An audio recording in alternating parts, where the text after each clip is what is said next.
Ladies and gentlemen, hi, and welcome back to Disco Elysium. It's a quick rundown from what we did last time. We essentially failed at most things, it's kind of a general theme for this playthrough, I think. We failed to go see the main Union man, which is our main objective, due to a big old French chap called Measurehead not letting us press any buttons. Met loads of really unpleasant people, to be honest, throughout the majority of this. So I think our plan today is we're going to do a bit of exploring, try and level up our punching power, see if we can punch Measurehead in the head. But at the moment we've got quite low health, so I'm thinking a quick trip to the drug shop is in order, just so we can regain our health somewhat. We still need to also find a way to make money so that we're not homeless by the end of the night. We need to... Is this the drug box? A small cabinet on the wall is filled with various medicine bottles, nasal sprays, and blister packs. We can only really afford one. They all bear... Okay, here. So we'll just go for one. So I've got one in the kitty. We won't spend it just yet, because I do believe that when you take damage, you do have a brief couple of seconds to be able to activate it. So we'll keep that in the back pocket. So some things that we found out from the people talking there was that there was a lady who had a little bit of a difficulty with the manager, I do believe, in the Whirling Rags. She might know... Well, she knew a fair bit about the ongoings and whatnot. So we'll go see if the manager knows anything about that. Can I help you? I've seen something here at the Whirly Gart. A thing I need to talk about. What thing? I saw a sign that said the mess hall is reserved for the Union. Yes, not the whole damn Union, thank God. Just the nastiest and loudest faction. He tosses his head in disdain. They come here in the evenings. Dumb, unruly types. Think they're big shit. But they're good customers. They place big orders and always pay on time. Ah. He hates the Union, but grudgingly recognizes its power over him. So he's directing his frustration at you instead. Retaliate. Retaliate? God. No, I want to keep him on side. We want to be friends. Let it go. You're above gratuitous baiting. We should find out who this Lord faction is, occupying the booth. Loudness means talkative, and we need info. The lieutenant gives you a meaningful nod. How do we find them? We don't. We have to wait. They'll show up sooner or later. Men get hungry, even striking men. If not today, then they'll be here tomorrow. There's something else I want to ask about. What? By the way, you should come back to this thing-based questionnaire if you see anything interesting in the whirling later. So about the money that I owe. Yes, have you got it? No we don't. Actually, let's talk about something else. Like what? Okay, alright, so apparently we don't know anything going on in there. What about this place? The soft purr of an electric juicer comes from the kitchen. Someone is working. There's a chap here. Let's go have a quick word with him. A thin man is smoking below an exhaust hood, occasionally sipping from his mug. This must be the Whirling's cook. I used to work in the kitchen with a chap very much like this. As you step in, he nods toward the table and says something in a completely foreign language. The only words you can make out are Garancy and Quebec. It must be his name. Garancy. Garancy Quebec. Sounds representative. Okay, but he's nodding to the thing, so I assume he's not actually talking about his own name. Hello, sir. Got time for a few questions? The man puts his cup down and replies something, his left hand drawing arcs in the air. Ah, an Italian, I see. You've got some impressive pots there. He smiles and bangs his ladle against each of his pots in turn. It's almost like music, especially with the sounds of assorted dishes boiling and simmering on the stove. Okay, clearly he's not an English speaker, so I don't think I need anything else. Stay masculine. Damn straight. An aroma of spices, alcohol, and tomato hangs in the air. So what is... what button do I press? Right, so there's a couple of things. Have a look in here. Oh, some money. Yep, we need that. Some dishes, potentially. The dishes are drying. The smell of chemicals and pine trees. The only other thing is this door. You see a heavy steel door with a prominent dimpled lock. It's painted blue. You immediately feel drawn to the color. Blue is for mystery. Yeah, it's same colour as the TARDIS, I suppose. I wonder where this door leads. You do? It's a door in the back of the kitchen. Why do you care where it leads? It's part of the Whirling Rags. There's something about this place that makes me want to know. Eccentric. But okay, I suppose we could look into it. As a side investigation. He's not bothered by your eccentricity. He seems genuinely intrigued himself. The door and the main investigation will merge into a stereo investigation. If you say so. Gart is the person to ask about this. The cafeteria manager. Oh, okay. Let's touch the door. The cobalt blue surface feels rough to touch. The stainless steel door is flush with its frame on every side. Now that's a good description for a door. I have to say that of all the writing I've ever read, I've never had a door being described that sensually before. Very sexy door. Old cobalt paint, rough on the fingers. 40, 50 years since this was painted, maybe. Well, should we try and push it? Try to push on the door. The door does not budge. Of course it doesn't. The sexy door does not open for anyone. Okay, come on, Gart. Give us some info about the sexy door. Can I help you? So another thing at the Whirling. Another thing. Great. I love those. Yes, there's a mysterious blue steel door in the back of the kitchen. Oh, yes, that door, sure. There's nothing mysterious about it. It's just a door. Do you know what's behind it? Do you have... No, I don't have a key. I don't know how to get there. And I don't care either. It's not like I've been wondering about it for 10 years. It's just a frit warehouse, probably. Or some boring storage space with a bunch of old junk and dust. Junk and dust. He runs his finger across the counter to check for dirt. He's attempting to maintain an air of indifference. It's absolutely not convincing. I think you'd like to know what's back there. Fine, okay, a little. But my job doesn't leave me time for wondering about one locked door in one of the cafeterias I manage. So I haven't opened it. I have cleaned the whole place 100 times over, though, after the animals. And I haven't found a key, so good luck with that. Alright, okay. Yes? Fair enough. Finding a key is one of our missions, I suppose. Inside you catch a glimpse of Union paraphernalia. A strike poster, some red pamphlets. Okay, we're not getting anything from here. Actually, there's a gentleman over here. Can we talk to him? It's all about money, you know. Cool, nice one. Anything else before we move on from the Whirling Rags? Oh, there's a sleeping man. Hello, sleeping man. A man is sleeping at the table, wearing mud-caked boots and rolled-down overalls.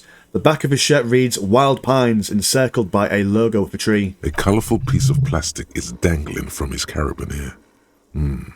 Makes your fingers itch. On the counter, rolled out of his open hand, you see a blister pack of headache medicine. Oh,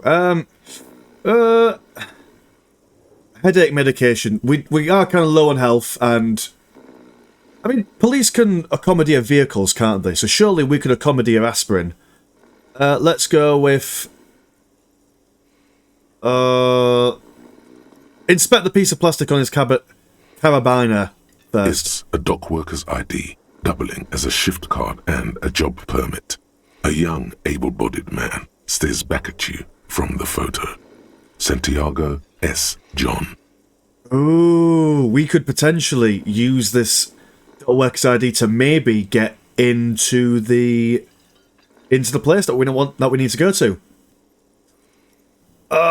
It's 72%, so them numbers are good. I could try and wake him up. I don't like the idea of waking him up. Let's try and steal the dock worker's ID. Your fingers find their way into the shackle, flicking open its spring-loaded gate. The metal loop holds the plastic ID and a leather-bound pocketbook. And the man? The man emits a loud snore. Is he about to wake up? Doesn't look like it, but you never know. Better be quick. Are you positive that what you're doing here is proper police conduct? you can still leave and do nothing. Oh, we are technically breaking the law, but are we not the law? Does the lieutenant see me? No, he's looking the other way. Perhaps purposefully. Ah, I see. What's the phrase? Ask me no questions and I will tell you no lies. Let's steal the document. You slip the plastic ID card out of the loop and pocket it. The man continues to snore. Let's not steal any more, shall we? Let's just close the The cabinera. sleeping dock worker has little to say about your actions. He remains silent. You're not 100% clear what you did here was right. But to hell with it. Okay, I would... Is he still got the pills in his hands? I don't want to steal any more from him. But we could use with the additional pills. Fuck it, let's take The them. man does not mind.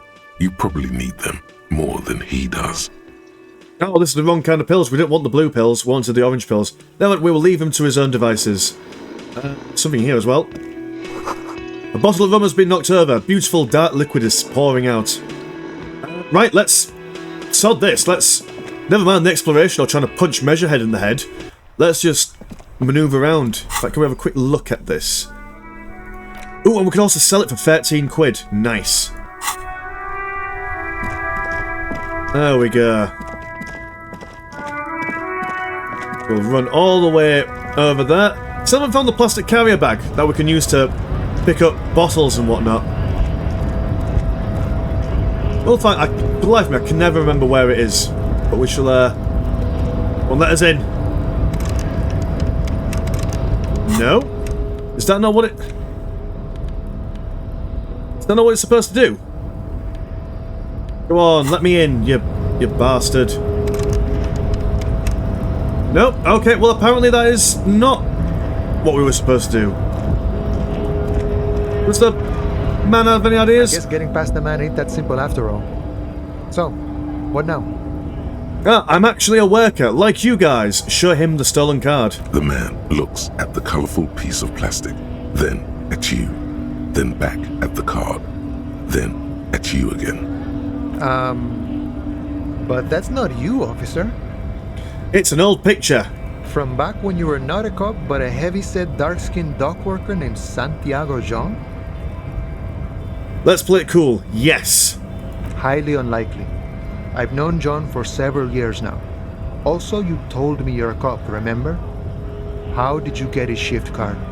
I found it on the ground at the Whirling Rags. Oh, John's been out drinking himself blind again? He should watch his step, that John. Can I have the card? No, it will prove useful still. Believe your thieving fingers. Yeah, no, because we need it. We might... I assumed that it was going to get us through that door. It's not going to get us through the door. But this card is evidence in an ongoing investigation. Oh. Is my friend in some sort of trouble? Who knew? The Measurehead thing did not go well for me. Could you help me with that somehow? Sorry. Busy surveying the situation. I'm sure you'll figure something out. You guys have all sorts of gadgets these days. Wiretapping, telescopic batons, futuristic circuit bending to infiltrate harbor machinery. Maybe you could even knock that Kowalson crane over using some remote controls. Ooh. Or calling in tactical air support. You guys have air support, right? I'm pretty sure we don't. At least not all of these things. I get it. Hush hush about the secret technology. He pats the side of his nose with his index finger. Alright, I may have some advice for you on how to deal with Jean-Luc there, out of solidarity to the RCM. It's low in technology, however. Yes? First, don't fight him, obviously. Second, get him to share his theory by being subordinate. Admit your lack of expertise. Basically grovel. That's how I do it. You're welcome. No, we're not going to submit to the giant Frenchman. That's not how we play the game. Maybe that would work. We'll have to see. Good talking to you. Gotta run. We mentioned something about big old crane. Now, when we was talking to this dude here, there was a thingy. Are you a... That looks crane-ish. Oh, money. Nice. It's crane-ish, I Lorry's guess. stuck in the traffic jam. This big, heavy Grad-made machine is well kept for such an old machine. Look in the window. The windows are clear. They've been recently washed. You can see a lorryman's cabin with personal belongings, stickers, insignia. What about the back seat? The back end of the cabin has a small perch to sleep, large ashtrays. There are several suns and wheels sewn into the curtains. Racist nationalist paraphernalia. Not unusual in this part of town. This is our guy. You think this lorry belongs to our tough guy? Likely, yes. This guy's proud of who he is. Drapes it all over his machine. I don't particularly care. I don't want to waste time looking at that. Was there not a crane nearby? I could have swore I saw one in the last episode. Then again, the last episode I was quite drunk. So, that is fair enough. Okay, right, well, may as well just go around, investigate stuff, see if we can level up so we can punch Measurehead in the head again. That's clearly the only strategy that's going to work for us. There's a child. Hello, child. How can we help? Hello, sir. Step right in. The store is open. A young girl with chubby red cheeks waves at you, smiling. Her nose is also red from the cold. Hello. Are you interested in a new and exciting book? She stomps her feet to feel warmer. Is it okay if I ask you some questions? Okay, sir. I'll try to answer any questions you have.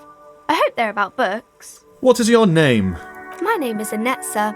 My mum, her name is Plaisance. She owns the store. She's inside minding the register or organising the stock. The girl gazes at the window, then suddenly jolts, her eyes wide as if recalling something. Feel free to step in and browse our wares. And you're standing out here in the cold because... I'm signalling that the store is open. Otherwise people might not know. They'd miss out on the crime, romance and biographies of famous people. A sudden gush of wind turns the pages of the books on the counters.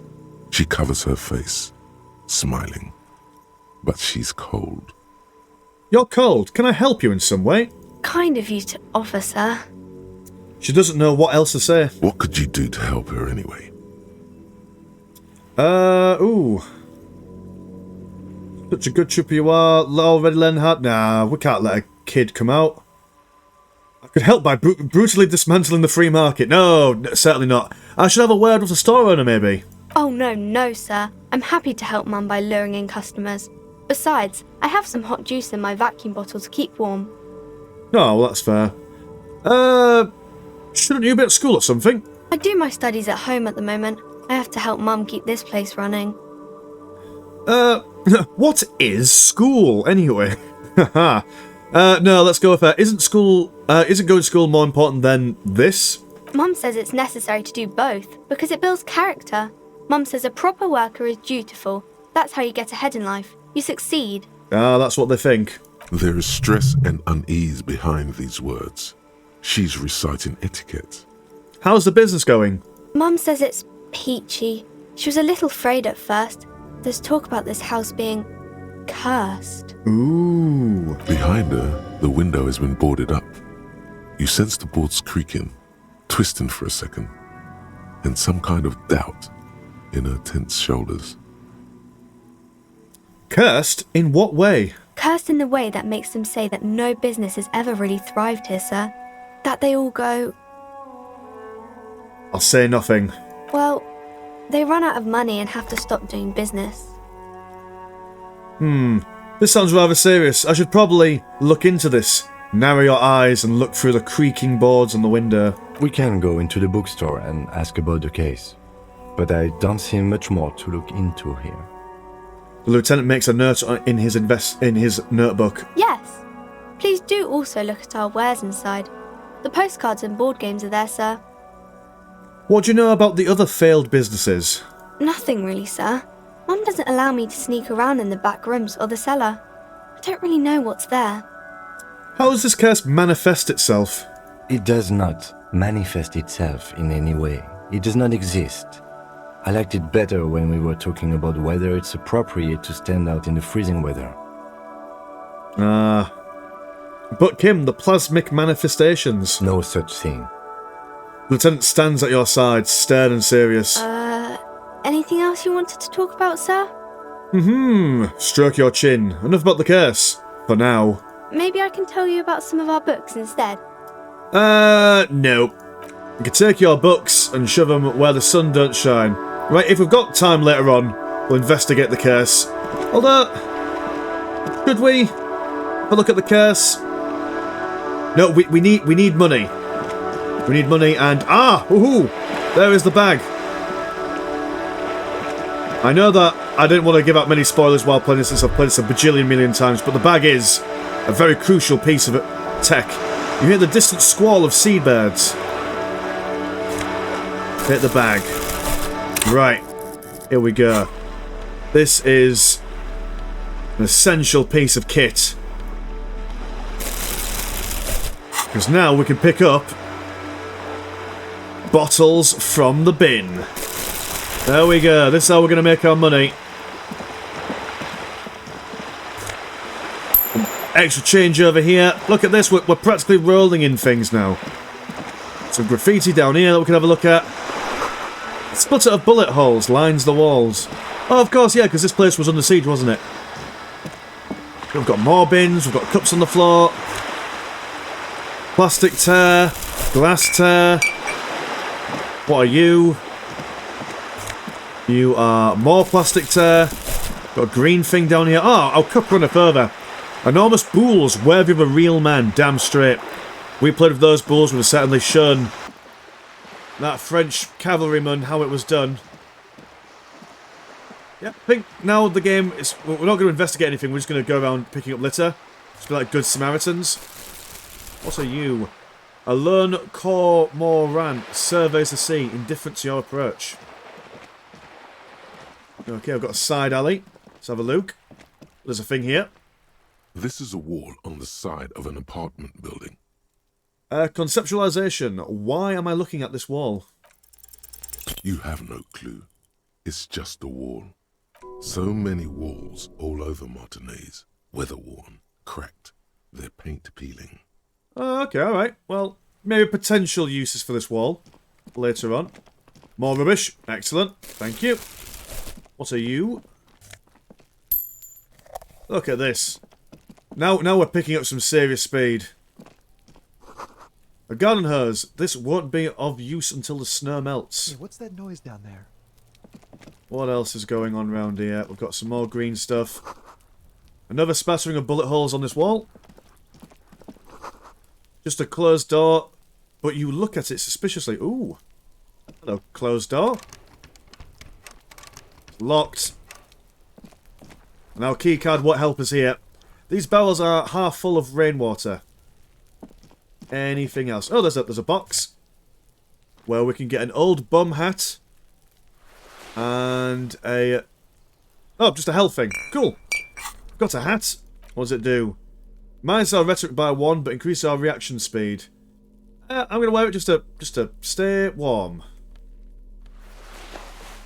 So our look. We can get it. We'll take it. What's through this There door? must be another way into the building. Okay, then thank you. Can we talk to this man up here? You see a young man on a balcony nursing a cigarette. His eyes have been following you for a while. Not looking for any trouble, officer. He says in a quiet voice. Despite the cold, his shirt hangs unbuttoned on his frame. Why are you whispering? It sounds like you're already in trouble. There's no trouble. I'm just speaking in a lowered voice. He says, sotto voice. I don't want to be seen talking to the gendarmerie, if that's okay. I just want to finish my cigarette. Don't let him go. This could be your witness. The balcony has a great view of the whole thing. Oh, I suppose that the hanging corpse is just south of us. Actually, the gendarmerie really need to talk to you. Is it really that important? He asks you, adjusting his shirt. Like a nervous cat, he keeps stealing looks at the neighboring windows. All right, but make it quick. Once I finish this cigarette, I have to run. Looks like you've got a good view of the Whirling Rag's backyard. Can you tell me about the hanging? I'd even go so far as to say that the view is a little too good, my dear gendarme. Do you have an estimate of when the body will be taken away? We will remove the body as soon as possible. Now tell us, where were you last Sunday? Oh. You already asked me that, didn't you? Did you look at Kim? No, not you two. Some more muscular type. And when did you speak to this more muscular gentleman? The lieutenant takes out his little blue notebook and writes something down. Last week? I don't know. Look. He looks around the courtyard again. Old patio chairs and dead houseplants litter the scene. You didn't answer the question. What were you doing last Sunday? I had a friend over. Ooh, what kind of friend? It was my Sunday friend. Makes sense. Friends are nice on Sunday. You don't have to work. You can just spend time with pals, watching rugby and drinking beer. Sunday friends are quite nice. What's your friend's real name? Did he see something? He doesn't reply, gesturing no with his cigarette. In the neighboring windows, you can see faint reflections of his silhouette, all from different angles. Can you tell me your name? My name? My name is Martin Martinez. Martin Martinez? Good local name. Let's go with that. I mean, it's hard to forget. Alright then, we'll talk later. No. We won't. He takes one last drag of his cigarette before stubbing it out on the balcony. Now, if you'll excuse me, I really need to get going. Oh, we may as well try and suggest. Convince him to stay. This isn't the place or time for questions. Who knows who might be watching from the distance, hidden behind the curtains. Hey, listen, lower your voice. I am just trying to make things okay again. Can we meet again somewhere else? For a moment, the man on the balcony seems almost vulnerable. Something moves in the depths of his feline eyes. Compassion and a hint of understanding. I am sorry, but I really don't have the information you're looking for. His voice is soft and deliberate. With a flick of his wrist, he sends the cigarette butt sailing over the rail. But, hold on, what's that? For a split second, his hand lingers, as though gesturing towards a stone placed right next to the front door. It's a sign. Good luck with the investigation. He walks away.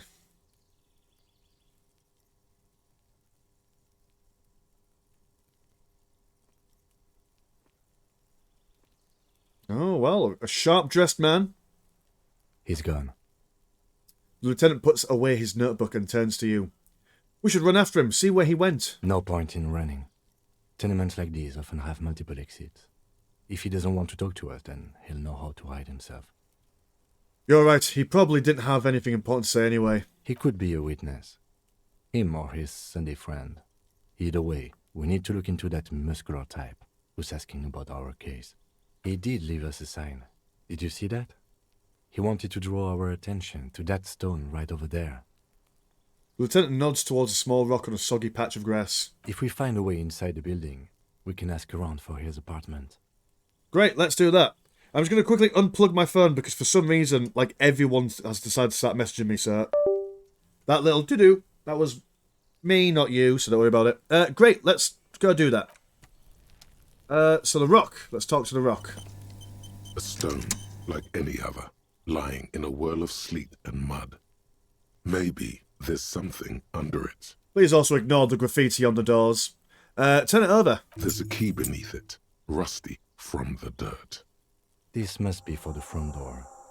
Pity it doesn't have the apartment number on it. This building has many apartments and the man can be in any of them. How are we to find the right one? We'll just have to go in and see. Put the stone back. Okay, so we've got a potential lead.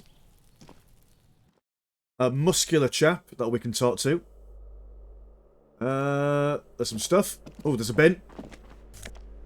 Oh, some glasses. The auditor. Nice. Less authority, but we don't need authority, do we? We just need to look cool.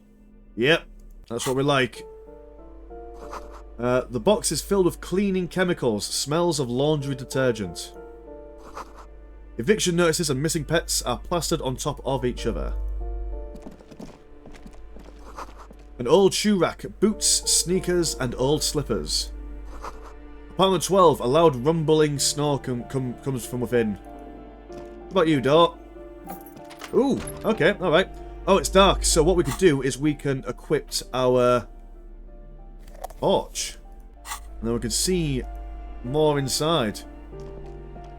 It's exciting. These shower curtains are covered in some sort of slime. Moss crawls on these bathroom towels. Actual moss. There's some magnesium. And some alcohol.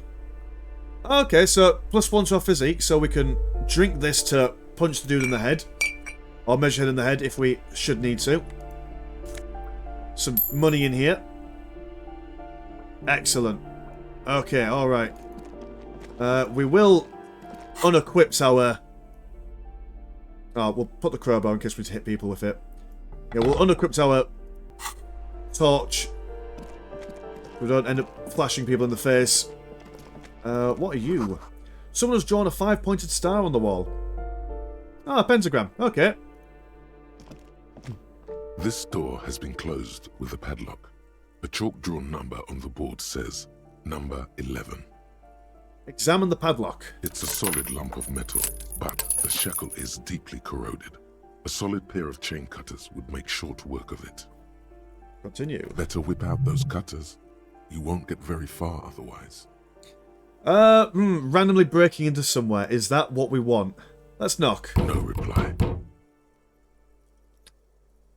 Let's walk about a bit, see what options we have, and if there's no other options, we'll see if we can get in there. I don't want to break any more laws at the moment. What's in you? More money. Excellent. Who's inside you? You hear someone walking around inside, rearranging the furniture. The number on the panel says 10. Knock. The walking stops abruptly, but no one comes to the door. You can feel tension on the other side. Ooh, knock again. A poor communard, from the looks of it. The room is barely bigger than a closet. We haven't... Oh, might have been a bug. It's giving us some text that we didn't have. This time, the steps come closer. Who is this? Demands a female voice, wary and tense. This is the police. Open up. Do I have to open the door? You hear the clacking of heels again, as the other side walks right up to the door. Her tone is now getting a defensive edge. Do you have a warrant? I'm not obligated to open the door if you don't have a warrant. Let's go. We don't have a reason to get inside that apartment. That's fair. It's generally easier to do things if you have literally any reason. Leave. That's understandable. The door, number 9, is locked. Got some more things. Ooh, a postcard from Boogie Street. Is that the kind of item that we can inspect? No, it's not. Okay. There's a box over here. More rubbish. More coins. Oh, it's a brush lady. Let's talk to the brush lady. Give me a moment. An elderly woman is leaning on her broom, her knuckles white as bone. She seems to be having difficulty breathing. The cold never does any good for my bronchitis. She sneezes into a dirty handkerchief. Are you alright? Should I call a doctor? I'm fine. Fine. Don't you worry about me. She starts coughing, red spots appearing on her cheeks. You're still worried. It's very worrying. Don't like seeing people being poorly. Now, what do you want from me, policeman? She's the cleaning lady. She knows the floor plan and the residence. Who are you? I'm no one. Just an old woman who cleans these hallways. Do you live here? If you can call it living. I have a little room upstairs right next to the coal room. It's barely bigger than a closet. But I don't complain, no. I have my bed and my aching bones to keep me company. And that's all I need from this world. Ah, bitter woman. I'm looking for Martin Martinez. Oh, you'll find plenty of Martins here. Don't you worry. She smiles a gap-toothed smile when she hears you mention the name. No, I don't understand. I'm looking for a real person named Martin Martinez. He told me he's Martin Martinez. I assume it's a fake name, but we'll roll with it. Pea-brain. Someone played a trick on you. Martinez is a name for anyone who comes from Martinez, like Jim Jamrock or Raoul Ravachol. Oops, you really didn't get the joke there. Ah. I thought it was obvious. Anyway, officer, we don't have the witness's name. How about a young male in his mid-20s, dark hair, skinny build, a smoker on the balcony? Know where he lives? Yes. I know who you mean. The scrawny boy who's always smoking like the devil, right? She looks at the other end of the hallway. Somewhere in the building, a child starts crying. You hear a radio tuned to a talk show and someone taking a shower. What's he in trouble for? No trouble. I just want to talk to him. Do you know where he lives? Talk? Cleaning lady starts laughing, but it turns into a violent coughing spasm. She squeezes her broom, trying to catch her breath. He lives upstairs in room 28. Go to the balcony. It's one of those doors there. He's usually home in the evening. Thank you. We should go check out his apartment on the balcony. See if he's home. I have a few questions about those apartments. Ask away, policeman. Who lives behind the padlocked door? Oh, that one is a scientist, a future scholar. Suddenly, the old lady's face is beaming. I think he studies astrology at the community college. Education's good. I always tell them to study. Astrology? Something to do with all those stars around his door. He asked me to leave his drawings up on the wall. Ooh, so kind of like what our murder victim has. He's got tattoos of stars on him. Maybe that chap would be useful to talk to. Are you sure you don't mean astronomy? That's what I said. Astrology. Ah. The lieutenant shakes his head as though to say, let it go. Come on, people. Try to keep up any standards here. It's not about stars. It's... forget it. Who lives in apartment 10? No one lives there. It's been empty for months. But I talked to someone through the door. Impossible. I would know if someone had moved in there. She pauses, eyeing the hallway. Maybe it's those countercultural people again. Breaking into a house like it's a public space. You're a policeman. Be good and take a look, will you? Sure. I'll go see what I can find. I'll take it on. Why not? Great. Young people. They're worse than rats. You know, always littering the hallways with trinkets and empty beer cans. Yeah. That's what I was like when I was a young man. That's all, thanks. She mumbles some kind of a response, then hacks something into her handkerchief. Poor lass. Thanks. I'm off. Okay. All right. Let's bash down the doors. You hear someone walking around inside, rearranging the furniture. The number on the panel says 10. This apartment is supposed to be empty. Did you break in here? Excuse me? Of course not. You have plenty of reason to enter. I don't need a warrant if I suspect there's been a break-in. Oh, come on. There's a pause before you hear the door being unlocked. That was smart. Lieutenant says, nodding toward the unlocked door. Damn right it was smart. We know loads of clever things. Come on, let us in. Satisfied? My name is Marielle Charpentier, and I'm an agent with Martinez Realty Associates. I am not breaking in, as I have every right to be here. The keys, see? She jingles a set of keys in her hand. Boy, there are a lot of different keys there. More than 20 at least. Her voice is really cheerful, despite her obviously hating you. Do you want to see my ID as well? You can't legally ask for it, but why not? Want to see my residence permit too? Crumbles through her purse, fishing out a light paper-clad passport. Inspect the passport. It feels flimsy in hand, with the words Revachol Zone of Control written under a nondescript municipal logo. There's a picture of her with shorter hair inside, along with all her personal details. Nice haircut. No, let's keep it professional. Everything seems to be in order. Hand back the passport. Thank you. Do you have any questions? I need to be back in Midtown in an hour. I glimpsed a foreclosed apartment down the hallway. Oh, that's another huge mess. The former tenant owes us 3 months of rent. 3. We closed the apartment and planned on auctioning off the valuables, but... And again, I have no idea how stupid mistakes like this can even happen. But Ron, when he came to close the door, didn't close the neighboring door. And there's a hole in the wall. Ah, a hole in the wall where the men can see it all. A hole in the wall. Can you believe it? And then the tenant ran off with his stuff. He's gone. The money's gone. Just like that. She snaps her fingers. The sum must have been puny. My money has also disappeared, I think. Well, it does not disappear from my hands. No, I don't let it. It could have been... it couldn't have been that much money. These apartments look pretty shabby. These apartments are perfectly fine. They have gorgeous architecture, a million-real view of the bay, good ventilation, neighbors, life, spark, and they are affordable. I'll tell you, Martinez has a future. In a few years, it's going to blossom with artists and creatives and those radio computer wizards.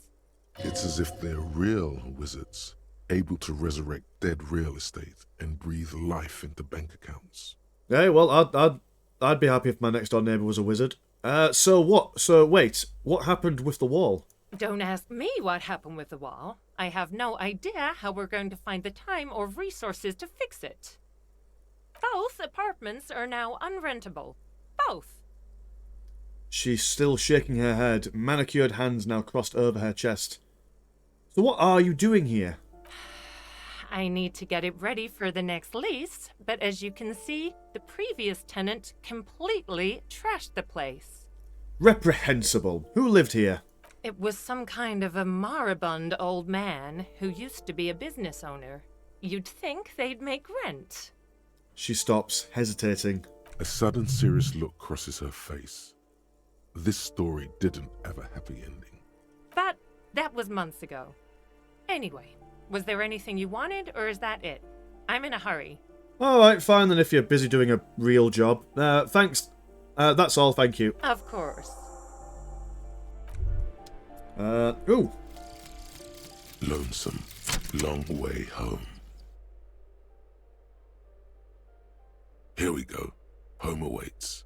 Walk past Station 41 and through the market, past the Boogie Street spearhead to the other side of the lake, the frozen eye at the center of the district.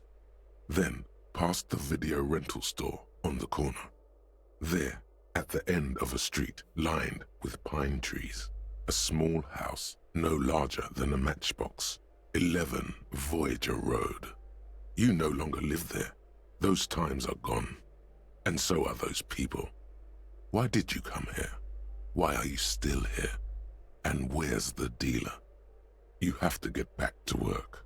That's all you have now. So this is one of the thoughts that I think we did it in episode 1, discovering about our past and whatnot, and our thinkings. So this is a clue into where we possibly lived. Something about a dealer, that's interesting. Something about people living in those houses. What are the bonuses from this? Learning cap for perception is raised to 5. Speed gives 1 psi. So, well, if you do drugs, then cool. Nice one. Cool, so that's the thing that we have. What is in this room we can look at? Ooh, shoes.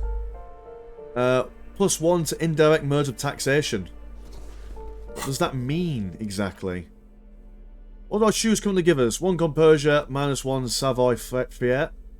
I quite like smart black shoes. We'll go with them. Why not? The luxury of fine things. Just look at those black monk straps. After spending an entire day hustling, who's to say that you didn't deserve a pair of ridiculously expensive shoes on your tired feet? You're right, beautiful things do make people happy. Beautiful things give you a rush. It's power. Crafting your style, draping your flesh in silk and leather, deciding how to present yourself to the world. To be fair, IRL in real life, I more or less exclusively wear shirts, trousers, suit jackets. I'm like a poor man's Barney Stinson, really. So this is certainly a vibe I can get with. Remember, when they come to take it away from you, you worked for those shoes. Whether you like it or not, wearing these shoes has made you more liberal. Ultra-liberal. Ooh. Ultra-liberal. Okay. Those shoes haven't given us any special things, have they?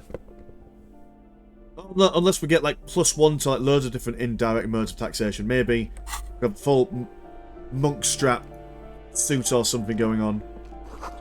A blister pack of medicine peeks out of the box. You should take it. Yeah, sod it, why not? Hypergamma. Yeah, so we're not going mental anytime soon. Looks like a fine mattress. Don't be ridiculous, you can hear it swarming with bugs. Oh, okay, well. I've got no excuse to break into here. What's the old lady's opinion on a woman being in our room? Give me a moment. I didn't find any counterculture people in apartment 10. It was the real estate agent setting up the room for new tenants. I see. I hope some good people are finally going to move in. This place needs them. No one's come. Lacks woman and sexual deviance. Haha. Well, that's not too bad. I'm sure everything will be fine. This apartment building needs slur change. Imperceptibly slur. Yes.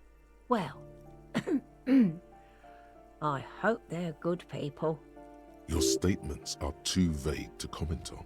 Ah, fair enough. Yeah, we are being quite vague, to be honest. Thanks, I'm off. Ah, we've got another skill point.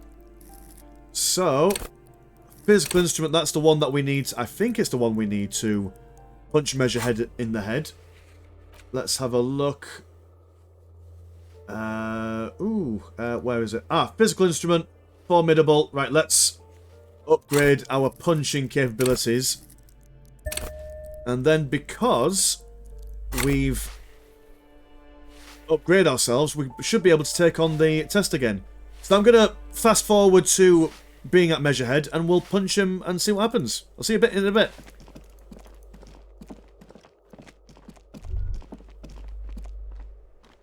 That isn't just a 5-pointed star. It's an inverted white pentagram cradled in a wreath of antlers. The iconography of communism, in other words. I was going to say we're going to fast forward, but we've bumped into something on the way, so we're going to have a quick look at this. Look out, Kim. There's a communist around here. I'll keep my armistice handy, detective. He doesn't actually reach for his gun. Inspect the symbol closer. The star and antlers was developed in the 6th decade of the last century and quickly adopted by Mazov and the communards during the revolution. Even today, half a century after, the star and antlers retains the ability to evoke hope, disappointment, and fear in equal measure. Why is the star upside down? To symbolize the toppling of the old order. Ah, like the crucifix, but backwards. Also, some social democrats were already using it. What's the deal with the antlers? The wreath of antlers represents a natural crown. It was about building a society that could exist in accord with the natural world, and at the same time above it. And why white? Because white is the color of peace. Oh, well, I can't deny that. What does it invoke in me? Nothing at all yet. Right now, it's just meaningless shapes on a wall. Ah, but potentially be so much more. Okay, right, now is the fast forward. And we're nearly back at the at Seeing Measurehead. Just saw this blue thing. You will be pleased to know that we found at least a good 1,000,000 bottles along the way here. So the money will be rolling in, no doubt. Let's have a look at what we're thinking. Great Revacholian Industrial Harbour. Oh, we know this already.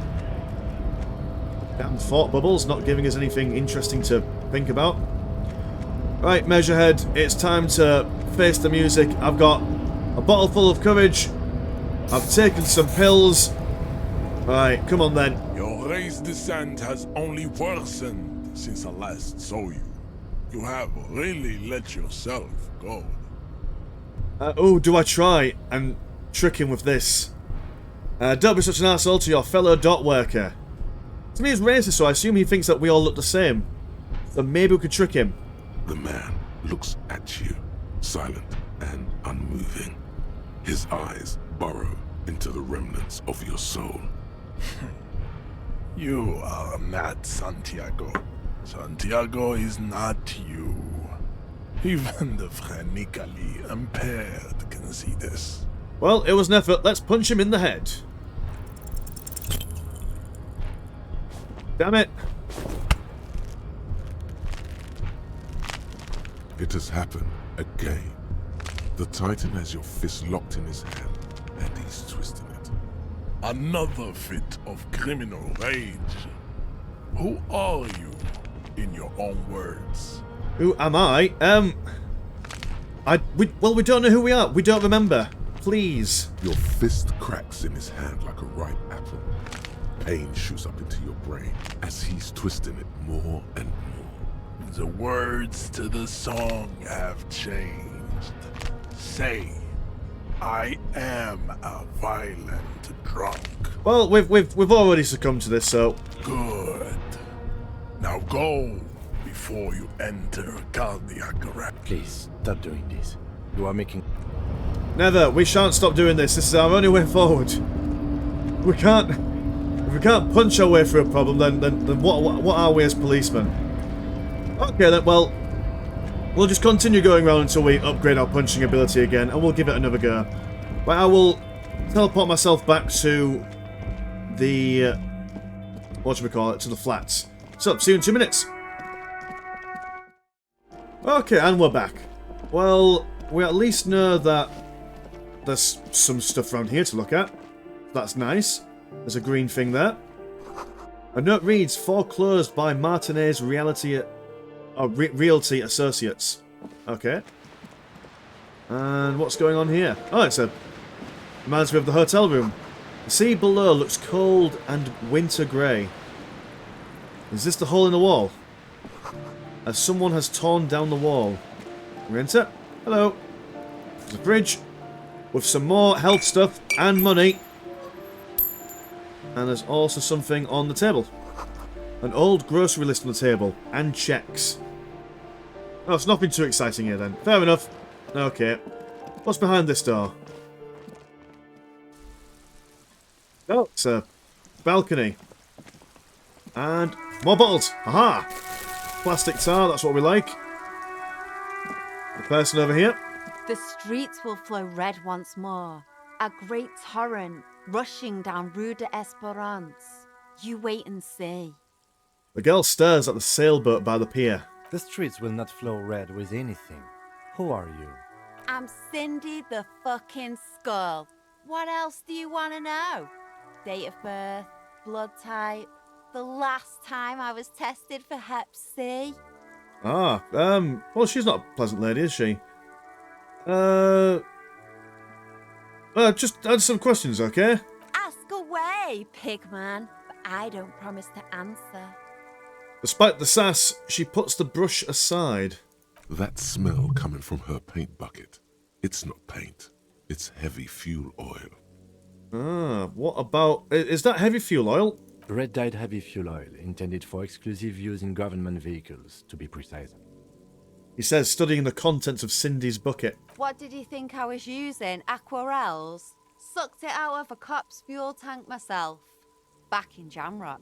Ah, admitting to a crime. Bold. She really did it. She's proud of it too. You'd better hand it over. That's police property, that. Or what? You'll push me off this ledge and pry the bucket from my dead hands? I mean... maybe. Would that help us kill Measurehead, or at least punch him in the head? Do you know anything about the recent murder? I ain't no snitch, pigstein. Go forth and forage in someone else's shit. No shortage of squealers in these parts. Actually, there is a shortage of people who talk to us in a normal, calm, informative manner. We weren't put on this earth to make your life pleasant, fucko. Okay, fair enough. You keep looking off to the side. What are you looking at?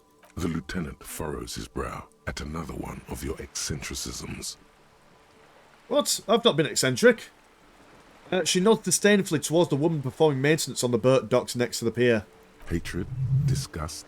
It's difficult to tell which of the two is more present in her girlish features. The woman on the boat does not notice her staring. That is on her. Someone's got to keep an eye on her. Who is she? Probably the Wild Pines rep. We should talk to her. She's a professional negotiator, though. I have the feeling she will be very cooperative while telling us nothing. You should take the lead.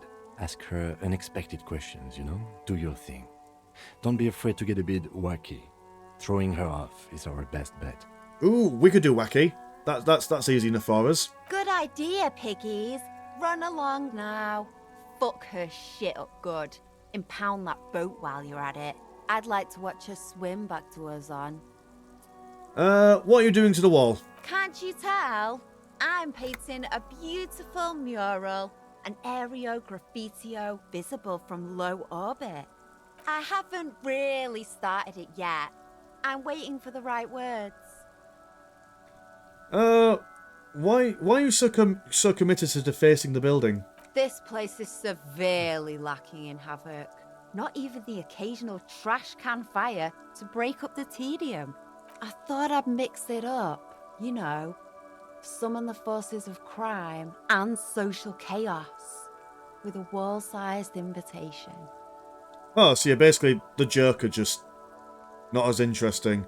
I have an opinion on this. Want to hear it? Yeah? Do we love public art? It's hooliganism. Sod it, we don't care. Just live and let live. Lying is cool, I guess. Damn straight it is. She absently-mindedly paints a red streak on her left cheek. Alright, catch you later, Cindy. Watch your back, ungulate. You've got eyes on you. Okay. Before I go for this door, what's up here? There's a box. Oh, there's some purple.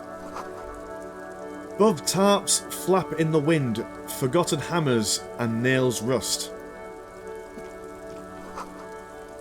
The door is locked, you can't get in. Yes, but for some reason Kim's able to get in. So that's just not fair. So we want to go talk to the Wild Pines representative. That is the company that's currently gone on strike at the moment. We'll see what's through this door, though. Maybe we can get us down to the bottom quicker. Oh, there's a stuff in here. Purple. Let's have a look at this purple thing. More money. Excellent. Got some trousers. Labourer jeans. We do like labouring. What does it look like on us? I'm not quite feeling it. I much prefer the... Well, mind you, reaction speed -1. There's -1 Savoy Flare. Savoy Flare, what does that one do? The yellow one. Savoy Flare, sneak under their nose, stun with immense panache. Quite like the word panache. In that case, let's stick with the jeans for now. Why not? The pockets of these new jeans are perfect for sticking your hand into. Makes you look cool, calm, and collected. As your hand enters the pocket, your fingers brush against something. Soft, yet crinkly. Take the item out. Hey, it's a chewing gum wrapper. It reminds you of the fruity juice of apricots. You should inspect it closer if you have time. Something about the wrapper's texture is familiar. Okay. I'm quite partial to apricot, to be fair. Back in the day when I was at university and bongs were a thing, the tobacco that we used was apricot flavoured, and every time I smell it, it brings me always back to those times. Let's interact, shall we? Crinkled chewing gum wrapper. The worn label reads, Tutti Frutti. It smells faintly of apricots, with a barely noticeable twinge of cinnamon. Why do we even care about this? Good question. There is no answer or secret phrase written on the inside of the wrapper. Yet you're drawn to it. Drawn by regret. Stop before you hurt yourself with the Tutti Frutti wrapper. Throw it away, please. I'll hang on to it just in case. You carefully fold the wrapper into a square before putting it back into your pocket, lovingly even, despite the strange feeling of regret. End. Okay, so there's some potential secrets about our past that we can learn from there. 100 feet... Oh, sorry, 100 tiny feet scurry beneath the grate, the rats of the city. What else is there? There's a green. Enough coal to last for several winters. Smells of chemicals. Anything else in here? Someone's been sleeping here recently. Cindy? Oh, this is where Cindy lives. Come on, Cindy, spill the beans. Hello again, officers. Have you come to admire my mural? Is that bed in the coal room yours? Ooh. Not only have you found my address, you've discovered my biggest secret. I'm a coal miner. She does have eyes that seem to be smeared with coal. Don't you have a real home? Does anyone in a city like this? She replies wistfully, looking around. It's not the nicest place, but I guess it'll do. It doesn't have to do anything at all. Nothing does. Like me. Right now, I'm doing nothing at all. Cool, I have other questions. Shoot, Piggy. Right, you're just not a pleasant person to talk to. We'll leave you... Oh, there's a box. Before we go through that door. Yes, more plastic tar. Right, let's go talk to the old lady near the boat. I think we'll conclude at today's shenanigans with her, shall we? That's some boxes. Some magnesium. In fact, let's pop a magnesium or two, shall we? And talk to... Oh, purple. Shadows on the water. Green plants under the calm surface. A striking woman leans against the cabin top of her sailing boat, smiling as you approach. Her green raincoat glistens with droplets. A silk scarf is tied around her throat. Good afternoon, officers. I'm Joyce. She extends her hand in greeting. Joyce L. Messier. I represent the board of Wild Pines, the owners of the harbour. You gentlemen must be from the RCM. She steps closer and holds out her hand above the over the railing. Shake her hand. Oh, what gave us away? Let's be smooth and calm. Nothing, honestly. I've said it to every drunk in town, and you're the first one who's responded. Relax. She meant it in jest. Of course. Shake her hand. I'm glad to see you here. Her grip is tight and cold. Like steel. There is strength there. If she wanted, she could sink her nails deep into your skin. I was dispatched to handle a strike, not a lynching. Anything I can do to assist the RCM in this matter, I will, gladly. That is good to hear, madame. My colleague will take the lead on this interview. I should let you know that he is recovering from an unusual medical episode. Very unusual. But I can assure you of his ultimate competency. Yeah, there we go. A sign of confidence from Kim Kitsuragi here. How interesting. I wish you a swift recovery. In the meanwhile, you have my full cooperation, and the full cooperation of the Wild Pines Group. Okay, let's ask her with... let's open... You seem rich, can I have some money? Let's get to know her first, and maybe it'll improve our odds. Tell me about Wild Pines. What do you do? What we do? I'm afraid I don't speak for Wild Pines as a whole. It's a giant undertaking. So what do they do? The Pines' core competency is logistics. Container shipping, freight, that sort of thing. See those airships there, blinking? Those are the shipping side of things. And that is the terminal. Another subdivision deals with energy, oil and gas exploration, offshore platforms. How much money does Wild Pines have? I'm not at liberty to discuss the company balance sheet, but I can tell you that last year, the company booked more than 20 billion real in revenue. So she might be able to help us with our rent problem. A billion? What exactly is a billion? I love those kinds of questions. The money I owe is so much less than that. Yes, past a certain point, numbers begin to seem imaginary. But they are quite real for the 72,000 employees who depend on Wild Pines for their paychecks. A conglomerate the size of Wild Pines is like a shark. If it stops moving and growing, it will die. Then what becomes of those 72,000 families? It is a tremendous responsibility. Where does Wildpine get all these billions? They started as an exploration and cargo fleet conducting trade between the Samaran and Insulindian Isolas 250 years ago, when Pine ships explored the South Seminese and charted Lomantang on behalf of the suzerain. Centuries of care, deliberation, and madness have gone into this endeavor.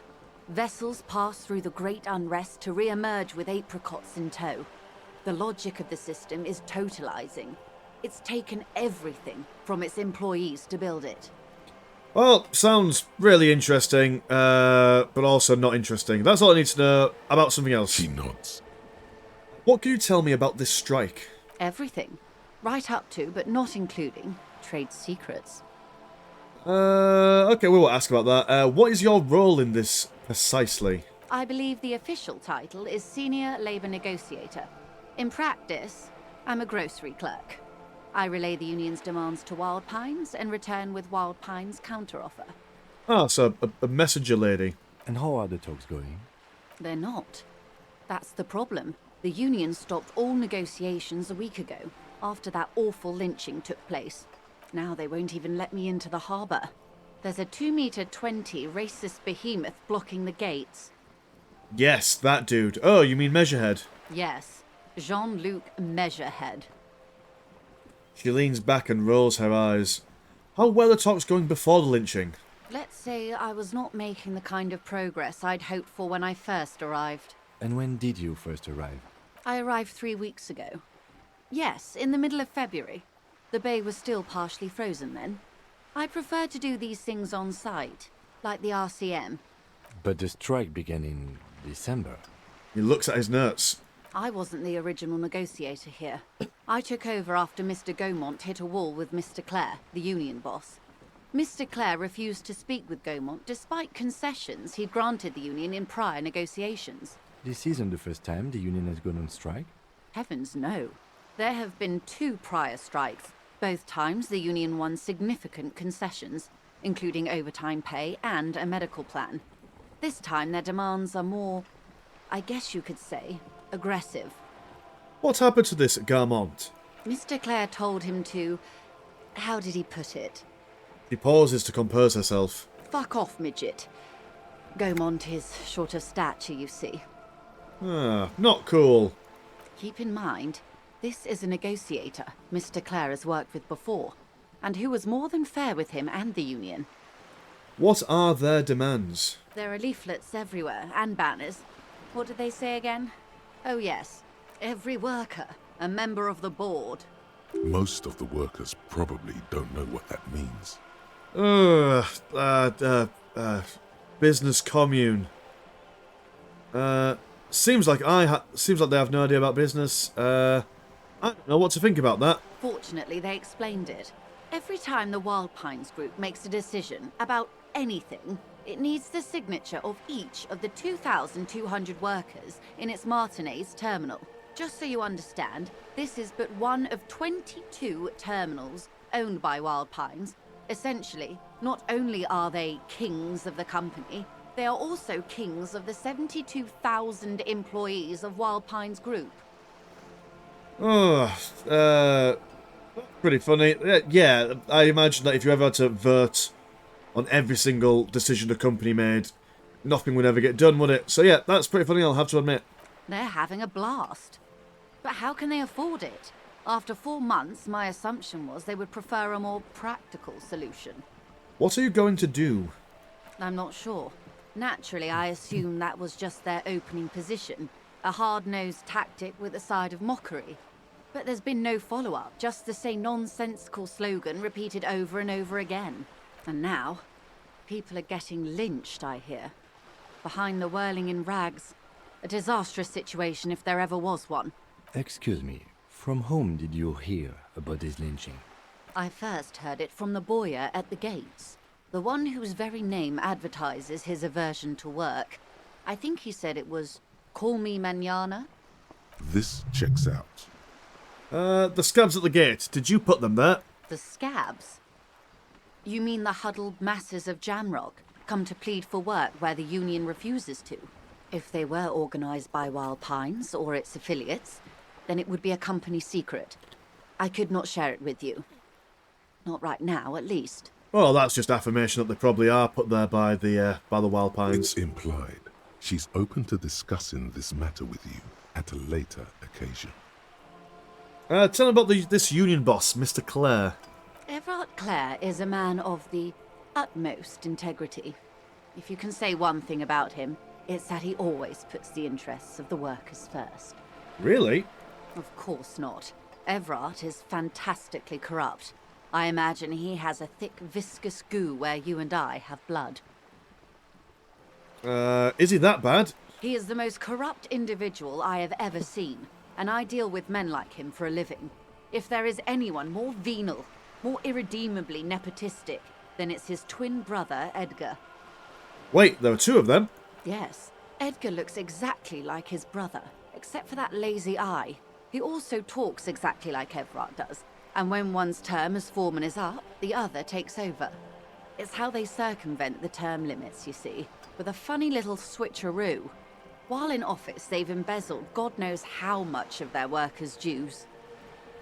What about the Union itself, outside the Brothers Clare? The Debardeurs Union was once a perfectly normal institution. 20 years ago, anyway. It must not have been easy to establish under the Emergency Act, but they did it. I can respect that. Organised labour at its best, as they say. Then something happened in the local chapter elections. The Brothers Clare came and transformed it into a... how do you say? She hesitates, looking for the right expression. A mob. The Debardeurs are a crime syndicate. Sad as it may be, I suspect we'll be forced to cooperate with them. Refreshingly honest, officer. The company has tried appeasing in the past, but I'm afraid our concessions have only emboldened Everard and his brother. She turns to you. And your opinion, detective, if I may ask? I'm a curious and talkative person, you see. Would you say the Debardeurs Union is... What opinions do we have? Suppose just a... Yeah, corruption is just basically a giant leech sucking the life out of Evershaw. Indeed.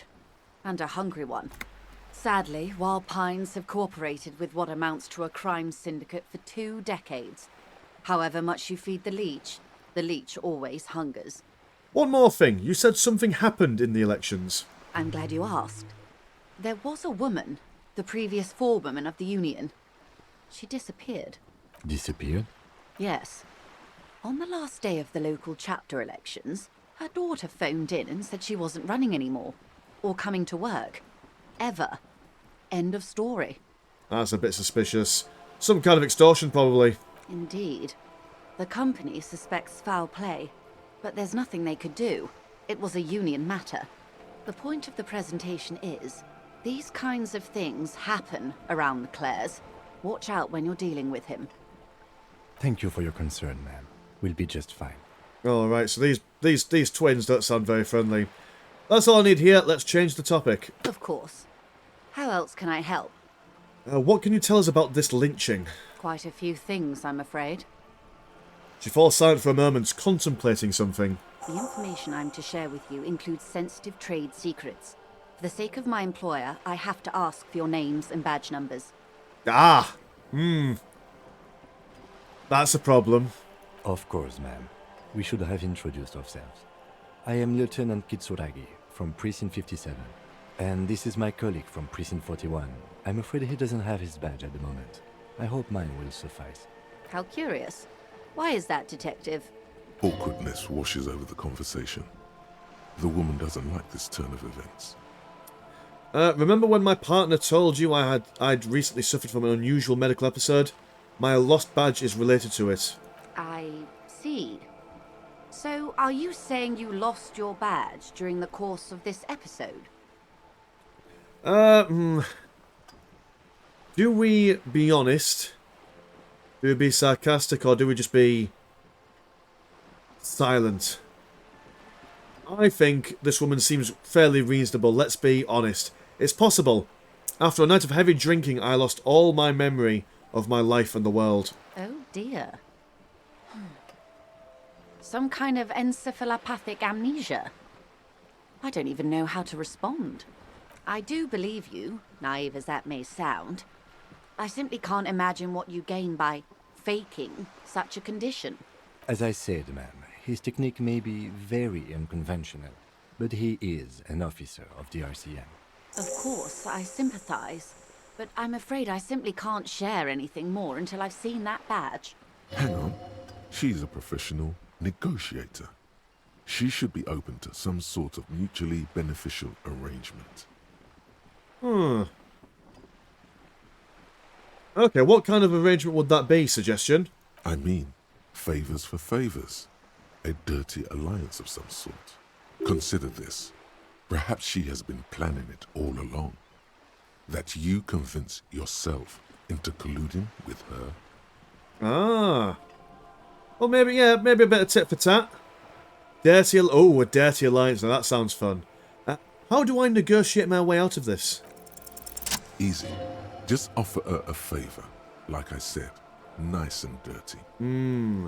Surely there's some other way to demonstrate our law enforcement credentials. I will be frank with you. If I'm going to break protocol, I need to be able to justify it to my superiors. They're going to want to see something very tangible. You're in, but expect her to drive a hard bargain. Like what? Reports from inside Terminal B suggest it's a hub for the local drug trade. This is an open secret in Martinez. The Union controls the terminal, so it goes to reason. The company has tried looking into this matter before, to no avail. Perhaps someone with your authority and resources might turn over the right stones. Or you can recover your badge. Though if I may be blunt with you, it sounds like that may be a lost cause. Detective, a word in private before we continue. Lieutenant closes notebook. Excuse us for a moment, ma'am. Let me talk to you.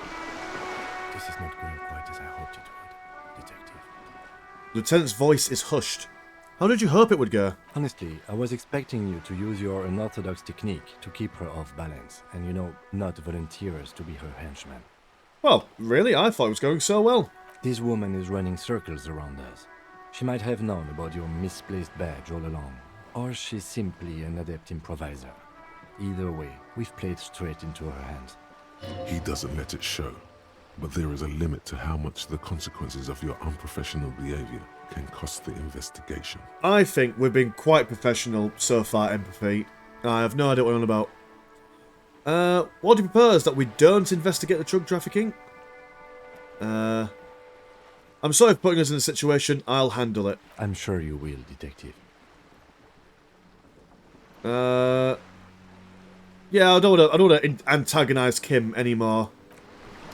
I want to be friends with him. You're back. Good.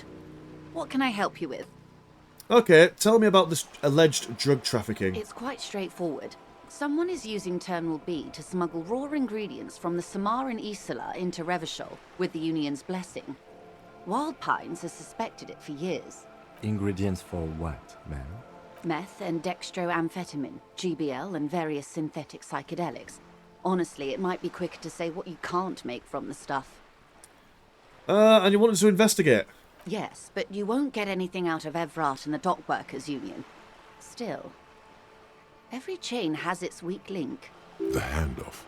The motor lorries at the roundabout. Am I going to need bolt cutters for this? Unlikely, officer. I'm talking about the lorries. Once the ingredients reach Jamrock, they're distributed to a network of local manufacturers, well beyond our grasp. But in transit, they may be vulnerable. Perhaps you've noticed that a number of lorries are tangled in a traffic jam at the roundabout just now. Interview the drivers who are still hanging about. One of them might be waiting for a crucial shipment. She gives you a knowing look. Her irises are light green, like the river Esperance in bright daylight, upstream where it's clearer. I'll be explicit. If you find this driver, I will share company secrets with you. Okay, you know what? That's totally fine. Let's do it. We might get some drugs, and we might be able to, I don't know, throw drugs at Measurehead and maybe get him to meth out or something. Okay, I made up my mind about the smuggling investigation. Yes?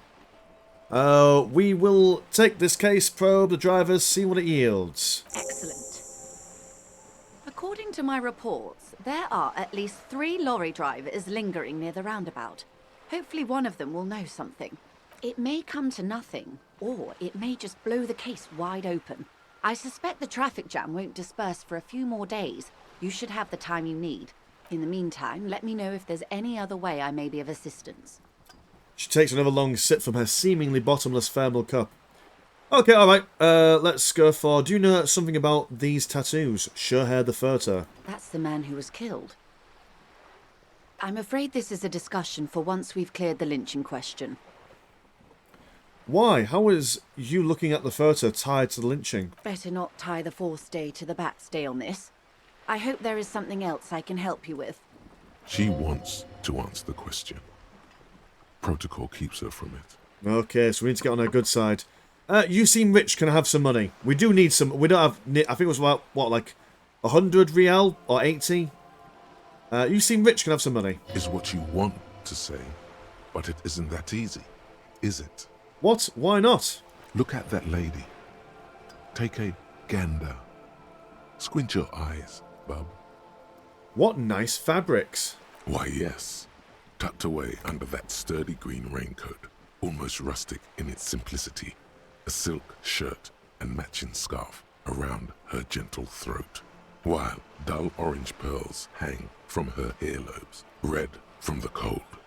Her light green eyes scan you, full of knowledge and worry, wealth and all its possibilities.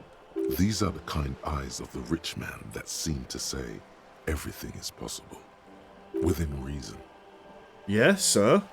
Now look at you, you misery-clad simian, barely able to tie your own laces. Your armpits are lakes. A scythe of booze precedes you. Your hair sticks to your forehead, and your underwear feels uncomfortable. Yeah. You're poor. Poor as balls. You can't ask this person for money. You're too... Oh, what am I? Ashamed, I suppose. As I should be for even considering it. This is a woman and I'm a man. Guess I should make my own goddamn money. What is this feeling? I've never felt it before. Shame? You haven't really been in the presence of gentlefolk either, have you? What shame is there to be felt in front of these dock workers, cops, and hotel clerks, but to belittle yourself in these eyes of Odinil? As I was saying, if there's any way I may be of assistance, please don't hesitate to ask. Well, she's saying anyway. It'd be really helpful if we had some money.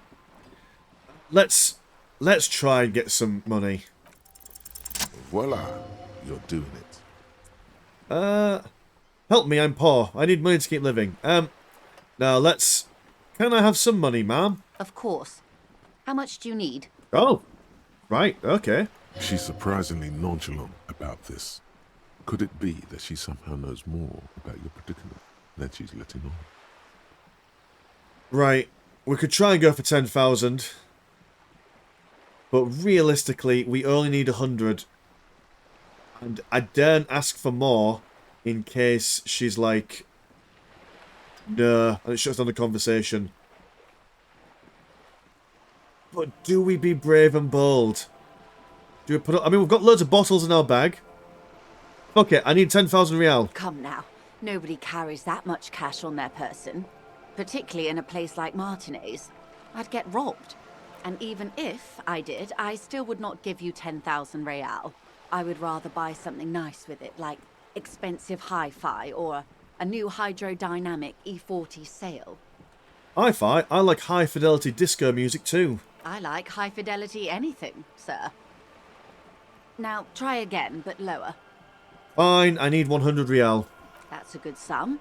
Not too small, not fantastically large. She pulls into her raincoat and pulls out a zip bag. In it, you see paper notes arranged like black gills. She removes a few notes and hands them to you. The paper is cold and oily to the touch. So, I hope I didn't just bribe you, officer. It may not be technically illegal under the Emergency Act, but still. Oh, well, I'm still getting my head around this whole money concept. You were just helping me out. You're right, man, that donations are permitted under the Emergency Act, unseemly as it may be, as long as they are properly logged with the precinct. Which he most certainly will do. Now, how else can I help the RCM today, besides supplementing its salaries? I think we've got all that we need from this woman, actually. Thank you, that's all for now. Of course, Detective. Take care. Well, we have achieved some things.